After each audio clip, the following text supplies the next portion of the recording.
Terima kasih Pak Denny. Nama saya Agung Dilaksono. Ini saya dari institusinya, dari Badan Litbangkes, dari Kementerian Kesehatan, Pusat Humaniora Kebijakan Kesehatan dan Pemberdayaan Masyarakat. Jadi policy brief ini merupakan salah satu output kalau di kami. Jadi setelah beberapa penelitian akan lahir satu policy paper atau brief, itu yang akan kita sampaikan pada policy makernya. Kali ini adalah penelitian kami di 7 provinsi di 14 kabupaten kota. Ini tentang jam persal. Jadi judulnya adalah membangun komitmen daerah untuk meningkatkan motivasi provider. Ditujukannya kepada wali kota atau bupati seluruh Indonesia. Lanjut. Latar belakangnya mungkin dari tadi sudah dibahas ya, tidak terlalu AKI AKB tinggi. Kemudian jam persal sebagai strategi pembiayaan untuk mengatasi yang AKI dan AKB tinggi tadi. Kemudian pada kenyataannya implementasinya banyak kendala.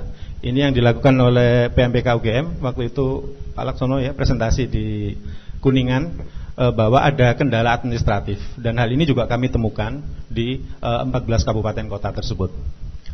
Isu kebijakan yang kami angkat adalah provider kurang termotivasi dalam memberikan pelayanan dengan jam persal. Lanjut.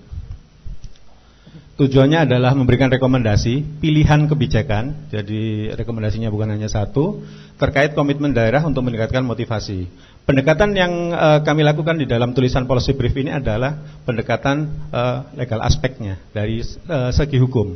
Tadi sudah dibahas beberapa ya tentang peng-SPJ-an, pada takut masuk penjara dan sebagainya. Itu memang menghantui kami yang ada di plat merah untuk akhir-akhir ini.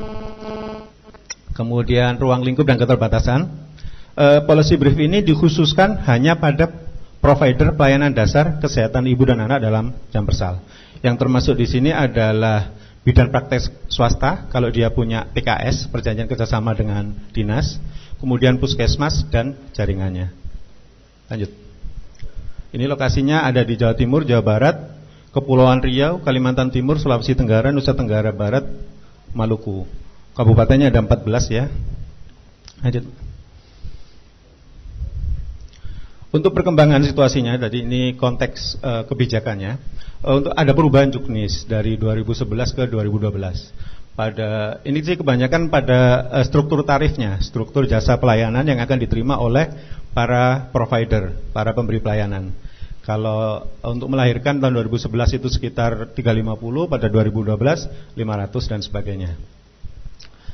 Terus kemudian perkembangan ini di beberapa kabupaten kota tidak ada kebijakan lokal. Jadi sama sekali tidak ada landasan hukum untuk misalnya mencairkan dana dan sebagainya. Jadi tidak ada turunan kebijakan di level kabupaten kota. Hal ini terjadi di Bogor, Balikpapan, Pasir, Wakatobi, Kepulauan Aru dan Mataram. Tapi untuk Mataram menarik, pada akhir 2012 akhirnya ada perwali. Jadi awalnya di Mataram ada kesepakatan antara kepala dinas dengan bidan-bidan dengan puskesmas bahwa tarifnya itu akan sekian, yang akan masuk ke kas sekian, yang akan diterimakan sekian. Tapi itu tidak ada aspek hitam di atas putihnya, tidak ada aspek legalnya. Ini yang kami ingatkan bahwa ini resikonya terlalu besar gitu ya. Karena duit sedikit tapi bisa masuk penjara.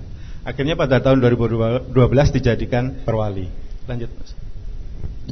Kemudian ada kebijakan lokal, tapi kebijakan lokalnya kurang mendukung.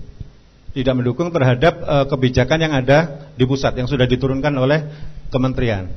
Jasa pelayanannya terlalu rendah. Hal ini terjadi di Ambon, di Lombok Tengah juga. Kemudian ada persyaratan sulit. Ini di Ambon.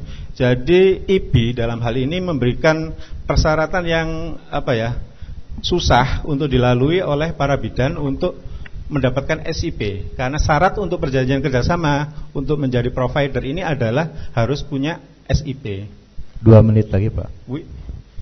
Kemudian tidak ada jasa pelayanan. Ini terjadi di Batam ya. Di Batam itu sifatnya borongan. Jadi setiap bulan nakesnya itu dapat tunjangan fungsional ala kota Batam gitu ya.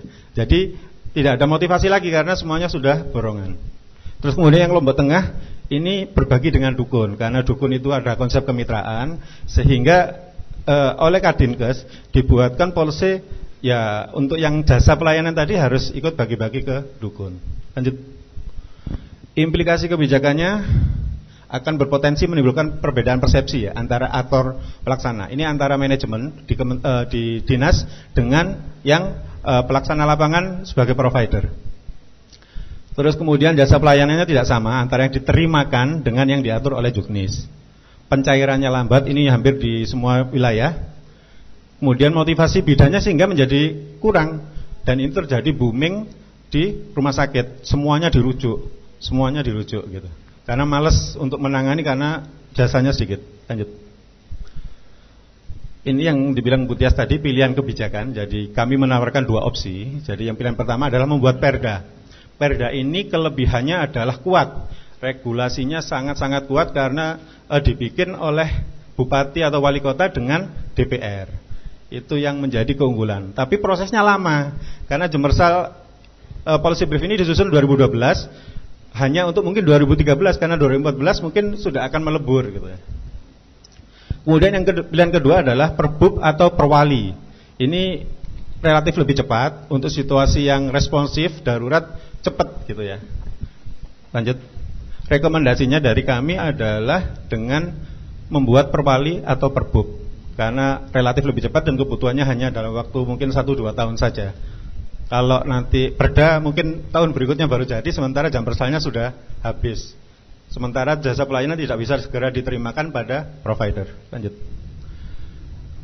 Meskipun kami perwali, kami juga ada isiannya. Jadi di dalamnya harus menetapkan jasa pelayanan sesuai juknis, minimal 75% dari tarif pelayanan. Jadi kalau lewat mekanisme puskesmas maka yang 25% adalah manajemen. Ini diatur di juknis. Kemudian tidak memberikan syarat tambahan untuk mendapatkan pelayanan Jambersal. Karena sebetulnya syaratnya cuma KTP atau sembarang lah, ID. Di beberapa tempat ada yang kartu sekolah itu. Terus kemudian menetapkan syarat bagi bidan yang ingin melakukan PKS sesuai dengan juknis, dengan tetap memperhatikan sumber daya tersedia. Bila bidan yang tersedia 100% adalah lulusan P2B, ini D1, setara D1, maka tidak cocok bila syarat yang ditetapkan hanya untuk bidan lulusan akademi. Jadi kalau di Gebiah-Uyah satu republik ini lulusan akademi, mungkin akan banyak daerah yang kekurangan bidan. Bahkan kemarin saya dari Pegunungan Bintang, dukun pun bisa diklaim Jambersal. Karena ya tenaga kesehatan ya nggak ada, yang ada cuma mereka. Jadi saya rasa ini sangat kontekstual, sangat lokal spesifik. Jadi perlu diperhatikan beberapa hal-hal yang seperti ini gitu. Mungkin itu Pak. Ya. Terima kasih. Beri tepuk tangan kepada